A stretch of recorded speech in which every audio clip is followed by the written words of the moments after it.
Hello friends, it's 7:30 p.m. and you are tuned to the General Overseas Service of All India Radio, the voice of the nation. We are here with a pack of entertainment, information and views and news, celebrity endorsements, write-ups, videos, vox pops, tips of the day and stories bonding over the radio. Today's story is Monkey Trouble. Happy tuning to General Overseas Service of All India Radio.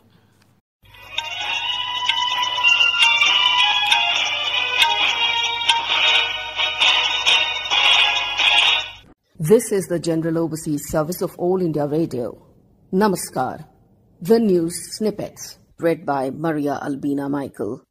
Finance Minister Mrs. Nirmala Sitharaman gave detail of the 20 lakh crore rupee package announced by Prime Minister Modi. 3 lakh crore rupee collateral-free loans to be given. 50,000 crore rupees equity infusion through MSME fund. Global tenders disallowed for government projects worth 200 crore rupees. Registration and completion dates for all registered projects to be extended up to 6 months. Income tax returns can be filed up to 30th November 2020.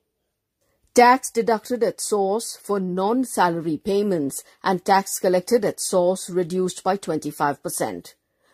This will provide liquidity relief of about 50,000 crore rupees. Recovery rate from COVID-19 in the country has improved to 33%. 2 terrorists killed in an encounter with security forces in Kupwara, Jammu and Kashmir. PM CARES Fund allocates 1,000 crore rupees for labourers, 2,000 crore rupees for purchase of ventilators. Tourism sector is the worst hit industry in USA, UK, France, Spain and Italy. Tourism industry in Europe has asked for financial support from governments. And that is the end of the news snippets.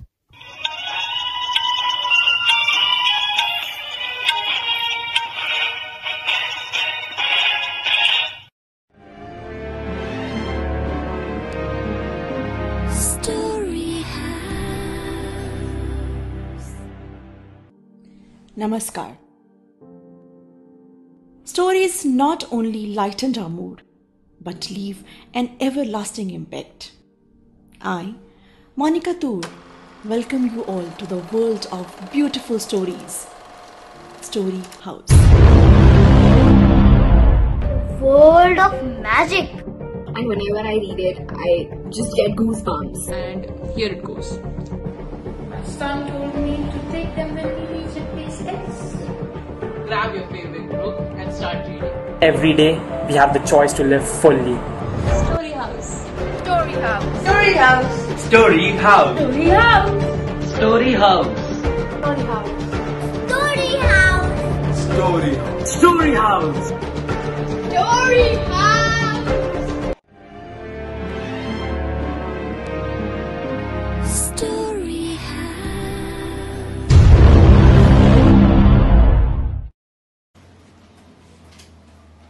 Hello everybody, this is Bharti and we are going to make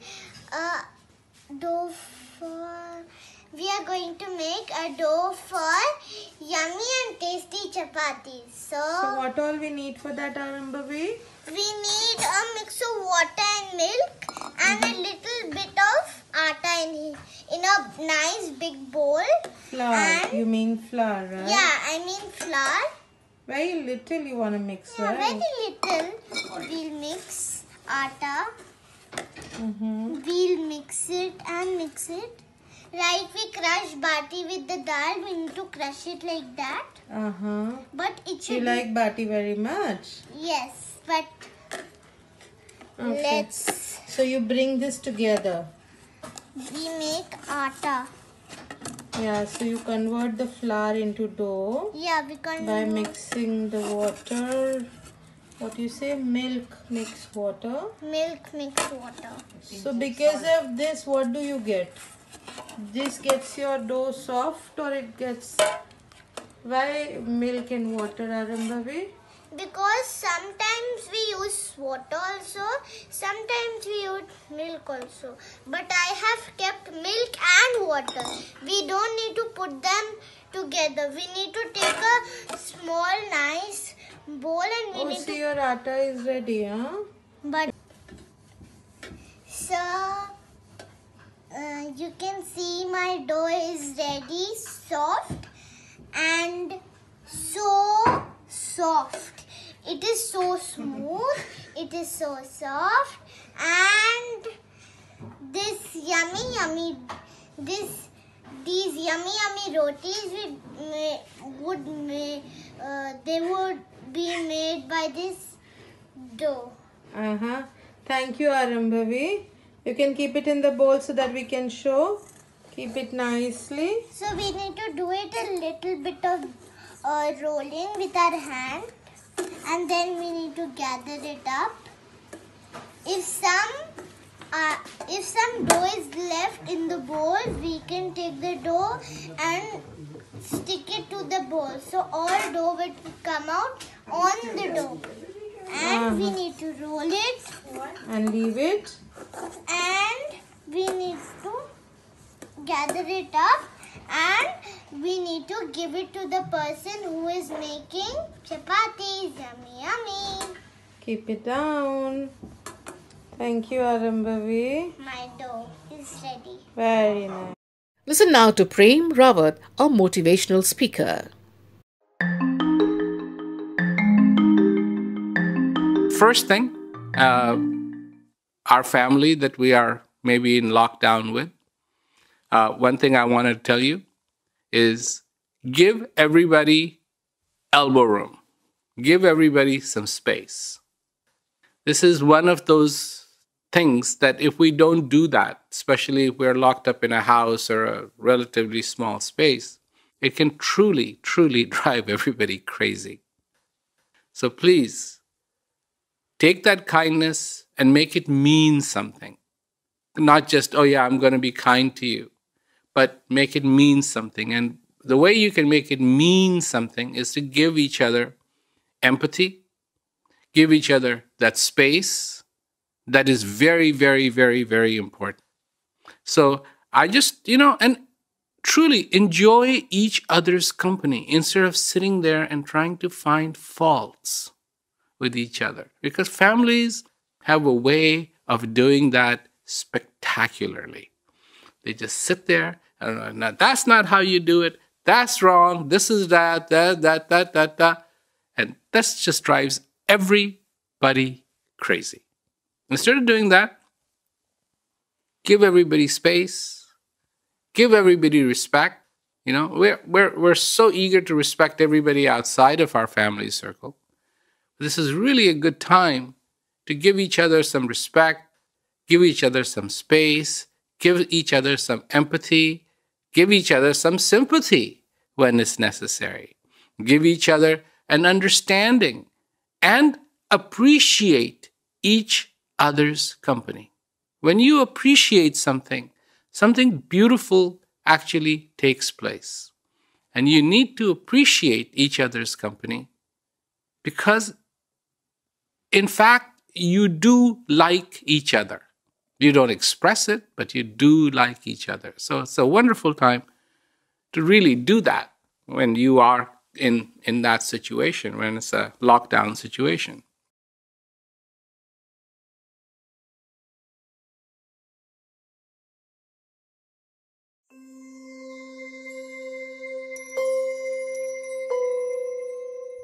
Bonding over the radio. Up in the hills of Missouri, it is quiet. In these days, very quiet. So what is our favorite storyteller, Ruskin Bond, doing in these times of lockdown? Writing, reading, looking out over the deserted roads. And at 12 noon every day, picking up the phone to read us one of his stories? All India Radio is happy to bring you a selection of enduring and endearing tales read by the eminent author Ruskin Bond himself. Every day, beginning 1st May, live streaming on our mobile app, News on Air. channels AIR Live News 24/7, FM Gold Delhi and Indraprasth at 7:10 a.m. and 10:10 p.m. Also on the YouTube channel of AIR World Service at 7:30 p.m. and 9:30 p.m. Bonding over the radio.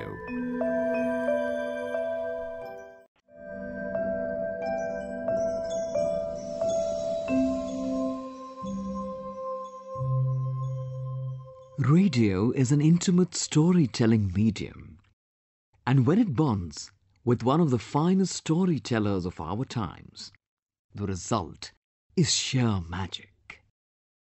During these times of social distancing, All India Radio hopes to bring you some comfort, some connection with an exclusive story reading series, Bonding over the Radio. Coming up is the pick of the day, voiced by the author Ruskin Bond himself.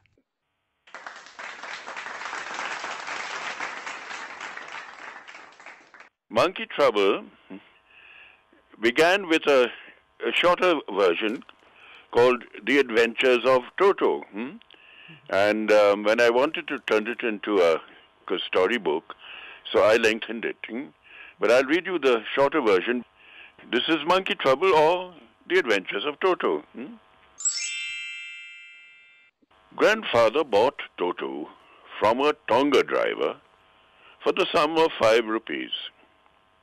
The Tonga driver used to keep the little red monkey tied to a feeding trough, and the monkey looked so out of place there that grandfather decided he would add the little fellow to his private zoo. Toto was a pretty monkey. His bright eyes sparkled with mischief beneath deep-set eyebrows, and his teeth, which were a pearly white, were very often displayed in a smile that frightened the life out of elderly Anglo-Indian ladies. But his hands looked dried up as though they had been pickled in the sun for many years.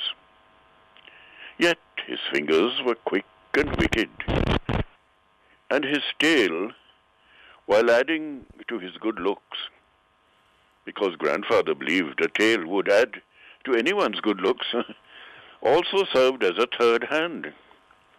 He could use it to hang from a branch, and it was capable of scooping up any delicacy that might be out of reach of his hands. Grandmother always fussed when grandfather brought some new bird or animal.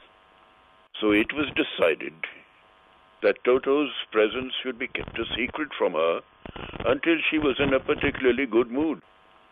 Grandfather and I put him away in a little closet opening into my bedroom, where he was tied securely, or so we thought, to a peg fastened into the wall. A few hours later, when grandfather and I came back to release Toto, we found that the walls, which had been covered with some ornamental paper, now stood out as naked as brick and plaster. The peg in the wall had been wrenched from its socket, and my school blazer, which had been hanging there, was in shreds. I wondered what grandmother would say, but grandfather didn't worry. He seemed pleased with Toto's performance. "He's clever," said grandfather. "Given time, I'm sure he could have tied the torn pieces of your blazer into a rope and made his escape from the window." Toto's presence in the house still a secret, he was now transferred to a large cage in the servants' quarters, where a number of grandfather's pets lived very sociably together. A tortoise, a pair of rabbits, a tame squirrel, and for a while a goat. But the monkey wouldn't allow any of his companions to sleep at night. So grandfather, who had to leave Dehradun next day to collect his pension in Saharanpur, decided to take him along. Unfortunately, I could not accompany grandfather on that trip, but he told me about it afterwards. A big black canvas kit bag was provided for Toto. This, with some straw at the bottom, became his new abode. When the strings of the bag were tied, there was no escape. Toto could not get his hands through the opening, and the canvas was too strong for him to bite his way through. His efforts to get out only had the effect of making the bag roll about on the floor or occasionally jump into the air. An exhibition that attracted a curious crowd of onlookers on the Dehradun railway platform. Toto remained in the bag as far as Saharanpur. But while grandfather was producing his ticket at the railway turnstile, Toto suddenly poked his head out of the bag and gave the ticket collector a wide grin. The poor man was taken aback, but with great presence of mind and much to grandfather's annoyance, he said, "Sir, you have a dog with you. You'll have to pay for it accordingly." In vain did grandfather take Toto out of the bag. In vain did he try to prove that a monkey did not qualify as a dog or even as a quadruped. Toto was classified a dog by the ticket collector, and 3 rupees was the sum handed over as his fare. Then grandfather, just to get his own back, took from his pocket a pet tortoise and said, "What must I pay for this, since you charge for all animals?" The ticket collector looked closely at the tortoise, prodded it with his forefinger, gave grandfather a pleased and triumphant look, and said, "No charge, sir. It is not a dog." When Toto was finally accepted by grandmother, he was given a comfortable home in the stable, where he had for a companion the family donkey, Nana. On Toto's first night in the stable, grandfather paid him a visit to see if he was comfortable. To his surprise, he found Nana, without apparent cause, pulling at her halter and trying to keep her head as far as possible from a bundle of hay. Grandfather gave Nana a slap across her haunches, and she jerked back, dragging Toto with her. He had fastened onto her long ears with his sharp little teeth. Toto and Nana never became friends. A great treat for Toto during long winter evenings was the large bowl of warm water given to him by grandmother for his bath. He would cunningly test the temperature with his hand, then gradually step into the bath, first one foot, then the other, as he had seen me doing, until he was in the water up to his neck. Once comfortable, he would take the soap in his hands or feet and rub himself all over. When the water became cold, he would get out and run as quickly as he could to the kitchen in order to dry himself. If anyone laughed at him during this performance, Toto's feelings would be hurt, and he would refuse to go on with his bath. One day, Toto nearly succeeded in boiling himself alive. A large kitchen kettle had been left on the fire to boil for tea, and Toto, finding himself with nothing better to do, decided to remove the lid. Finding the water just warm enough like for a bath, he got in, with his head sticking out from the open kettle. This was just fine for a while, until the water began to boil. Toto then raised himself a little, but finding it cold outside, sat down again. He continued hopping up and down for some time, until grandmother arrived and hauled him, half-boiled, out of the kettle. If there is a part of the brain especially devoted to mischief, that part was largely developed in Toto. He was always tearing things to pieces, and whenever one of my aunts came near him, he made every effort to get hold of her dress and tear a hole in it. One day at lunchtime, a large dish of pilau rice stood in the center of the dining table. We entered the room to find Toto stuffing himself with rice. Grandmother screamed, and Toto threw a plate at her. One of my aunts rushed forward and received a glass of water in her face. When grandfather arrived, Toto picked up the dish of pilau and made his exit through a window. We found him in the branches of the jackfruit tree, the dish still in his arms. He remained there all afternoon, eating slowly through the rice, determined on finishing every grain. And then, in order to spite grandmother, who had screamed at him, he threw the dish down from the tree and chattered with delight when it broke into 100 pieces. Obviously, Toto was not the sort of pet we could keep for long. Even grandfather realized that.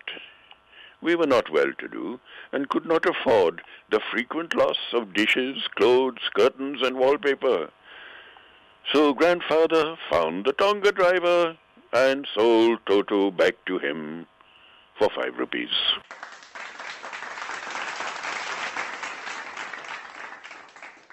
In Monkey Trouble, I also introduced another aunt and uncle so that Toto could have fun with them. 14-year-old Ruya Satpathy writes from Bhubaneswar and wishes to know what inspired you to write the beautiful story, The Blue Umbrella. It just came to me one day when I was sitting outside my cottage, not Ivy Cottage, but Maplewood, a few years back. And in those days, the village children used to pass by the cottage when they came from the village to the school in town. And so I got to know some of the children. And Binia was actually based on a little girl who would often stop to talk to me, and her brother as well. So I got to know the kids, and I even went to the village on 2 or 3 occasions. And somehow this story just happened. So another 14-year-old, Shloka Bhattacharya, writes from Kolkata. She says, like P.G. Woodhouse, you too are a cartoonist of words. Her question to you is, you live in a small town.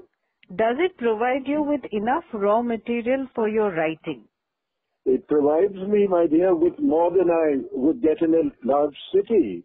Because in a small town, you get to know everybody. You get to know your neighbors, the people down the street, the barber and the tailor and the mochi and the carpenter and all the shopkeepers. Whereas in a large city, sometimes you don't even know your neighbor. Because I can tell you from experience, I lived in Delhi for 5 years, I lived in London for 3 years, and I never knew the people in the house where I rented a room. But here up in Missouri, in a small hill station, I just have to walk down the street or through the bazaar, and the local people, they all know who I am, and I know who they are. So I know their lives as intimately as they know mine. So there's so much to write about. Today is the day of 14-year-old. So Sia Srivastav writes from Ghaziabad. And she wants to know if Uncle Ken really exists. Everybody asks me that question because Uncle Ken became quite a popular character. Well, he did exist. Of course, now over the years, whenever I've written a new story about him, I've had to invent stories and happenings so that he's become a fictional character. Then there's Raghavendra Srivastav who writes from Delhi that his 9-year-old daughter Vasudha one day said, how I wish I were born in the family of Rakesh and Beena. Puzzled at this remark, the father is puzzled at this remark and was thinking the girl was chiding him about his parenting. So the child was quick to add, I would get to meet Ruskin Bond every day. Well, thank you for saying those nice things, and I must tell Rakesh and Beena too that there's someone is envying them, and they look after me beautifully. I'm a very lucky person. That was storyteller par excellence, Ruskin Bond, reading his hand-picked story of the day in our exclusive series, Bonding over the Radio. A presentation of the Central English Features Unit. This came to you from the External Services Division of All India Radio.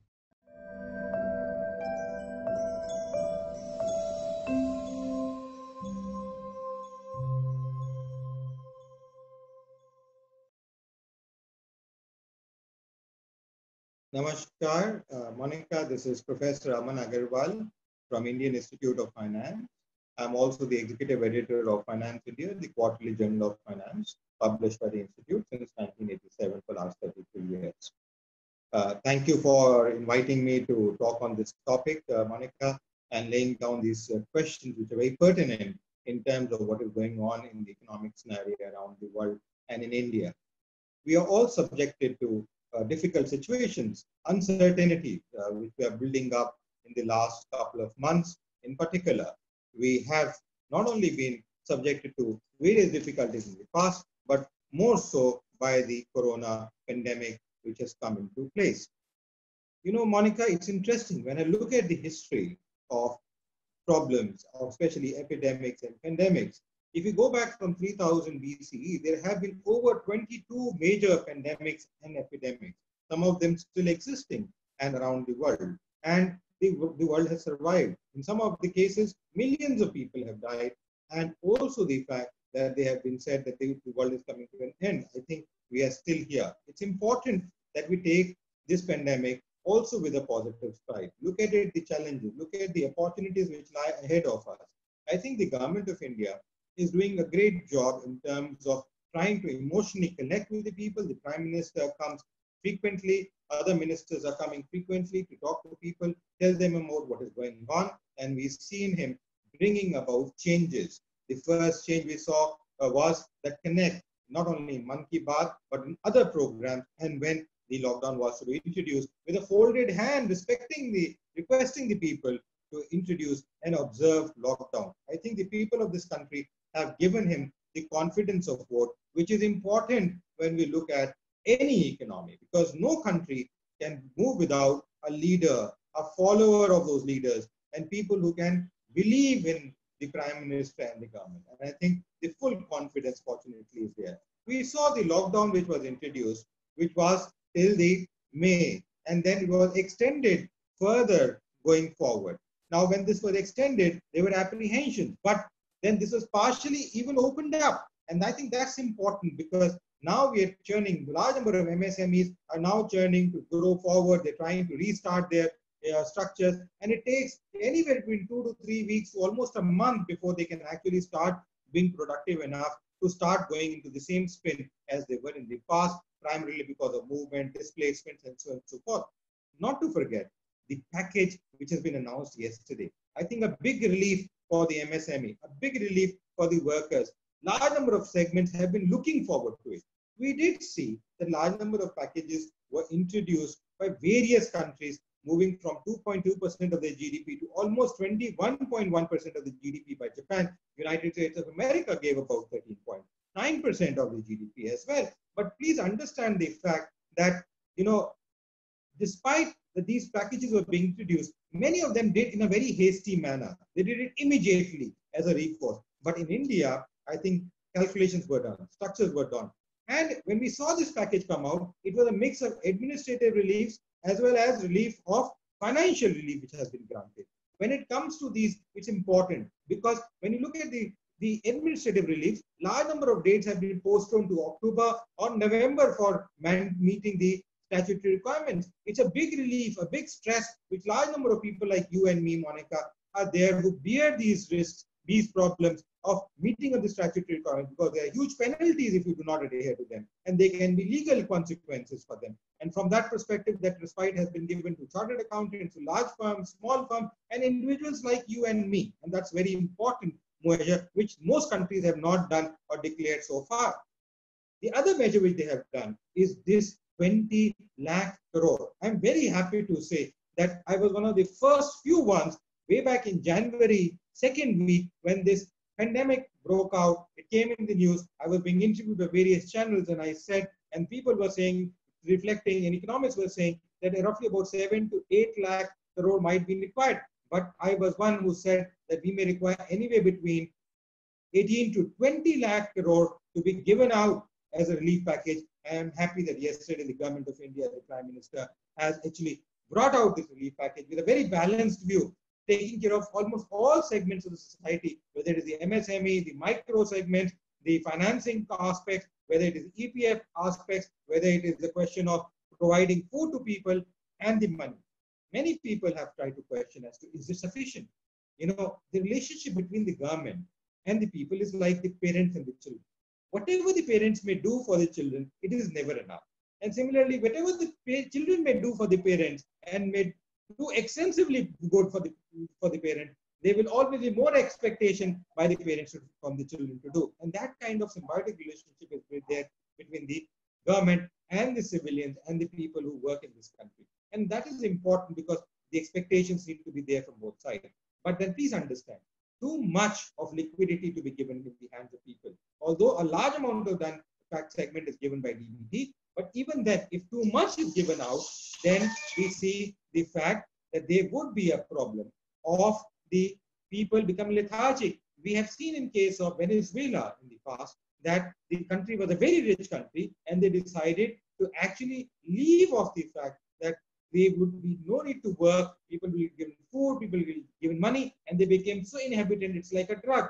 And as a result, we saw the fact that the country had gone into drains, and we saw the problem of liquidity problems, of growth problems, which came into the framework. And today they are in a big problem. So a sufficient amount of money is required for people to rehabilitate, be comfortable, but it must be only to that level. And I think the government has calibrated well onto the level which does not cripples them, does not make them habitual. It doesn't become a habit and then they want free food and free money without working. And I think that the government has taken care of. Relaxations on norms, whether it is labor norms, other norms which have come up, so that the industry could work forward, could move forward productively in important steps. When we're looking at only 33% of occupancy in terms of work productivity, it's important to. I think these measures will take India to that $5 trillion mark. Although I will always say we are already a $12.5 trillion economy in the PPP measure. But this will take India to that $5 trillion mark if we implement this. There are concerns. And one of the concerns is the fiscal deficit. We are going to rise the fiscal deficit, and we will see fiscal deficit rise to anywhere between 5.5% to 5.75% in this particular year, primarily because of the kind of relief packages there. But it is important. The first is the people of this country, and then is any other aspect. We have over $500 billion of reserve, and we take into account the loans given out to various countries, neighboring countries, by the government of India for last many times, which is amounting to anywhere between $48 to $50 billion. We will come to about $550 billion. So we are fairly safe, fairly comfortable, even if we have to consume our reserves. Not to mention that the government may raise bonds and other means to raise money to meet this requirement of 20 lakh crore, which is to be dispersed, roughly about 10% of the GDP. We are $3.2 trillion economy as of now on nominal basis. Reaching that 5 billion target is not difficult. It's the only challenge is that we need to implement this particular plan which the government has laid down within the next 2-3 weeks. And it's important. And that's where a little challenge does lie, because I remember Ms. Nirmala Sitharaman in the beginning of February after a budget did talk about the way RBI has reduced rates, but they were not getting transmitted to the people because of the lowest level of officials not wanting to take that risk, not wanting to take that edge. And I think that's where the importance comes in, is the implementation, where the government needs to enforce the fact that these decisions which have been taken in the last 2 days are actually brought in place and shifted to the people. And I'm very hopeful. The positivity which is in the mind of people, the confidence which is in the mind of people, and the aura which India enjoys today, or the fact that it has been able to service the medical needs across the globe. Prime Minister Modi has been able to create that aura for India by providing medical, chemical assistant, medical medicines to large part of the world, including the United States, will create an edge for even companies who want to move out of China and make their base in India, because we have the largest consumer market, we have the largest production market, and we have a youth of about 20 years of age wanting to factor in and create that zeal for moving India forward. We will meet that IMF target of 7.4% for the next year. And I would say we will cross 2% even in this year, given the fact that government is putting the policies right and having an appropriate foreign policy, taking everyone across the globe as a global village together. My salute to our Prime Minister Narendra Modi ji, and I wish him that he gets success. And I hope international agencies like the Nobel Foundation considers him for a Nobel Peace Prize for his activities which he has been entailing to save mankind, to save humankind and the prosperity of people at large across the globe. Namaskar. Thank you, Monica, for again giving me time. Jai Hind, Vande Mataram.